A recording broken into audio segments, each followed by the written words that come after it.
দিলীপ ঘোষ বলছে বাংলার নাম পশ্চিমবঙ্গই থাকবে, বাংলা হতে দেবো না। কি ও বলবো? পাগলের মতন কথা বলছে সারা। ওনাকে আমাকে বলেছে নাকি আমি নিজের জায়গায় সেট। আমার যদি মমতা ব্যানার্জি বলে যে তুমি ওর বিধানসভা থেকে ঘুরে এসো, আমি শেরের মতন যাবো আর শেরের মতন আসবো। আমার দিকে তাকাবার লোক নেই, কেন আমরা উন্নয়ন করেছি, উন্নয়নের সঙ্গে থাকবো।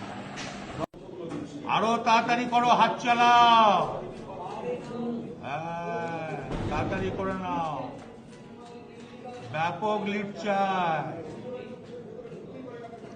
অন্য দলের এজেন্টদের বস্তু দিয়ে আছে না নাই?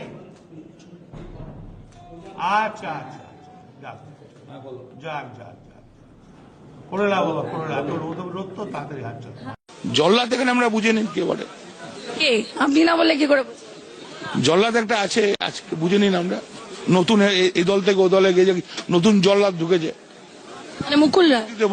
দুর্নীতিতে একেবারে ভরা দুর্নীতি, দুনিয়ার চুরি করেছে, দুনিয়ার ডাকাতি করেছে, এখন সাধু সেজে গেছে।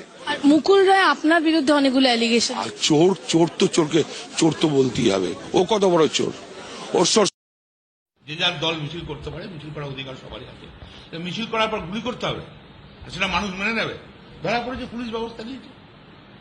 বারবার এই ধরনের, হ্যাঁ, আবার বলছে নাকি যে হ্যাঁ তবে মেরেছে তো মারবে না, তুমি গুলি করবে তোমাকে ছেড়ে দেবে নাকি? তুমি গুলি করে একজনের প্রাণ নিয়ে নেবে আর তোমাকে রাজভোগ খাওয়াবে বসে বসে নাকি? ফালতু লোক। কোনো সময় বলছে পিঠের চামড়া দিয়ে তুলে দিয়ে নুন মাখিয়ে দেবো।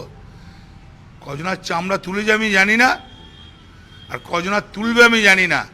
নিজের পিঠের চামড়াটা ঠিক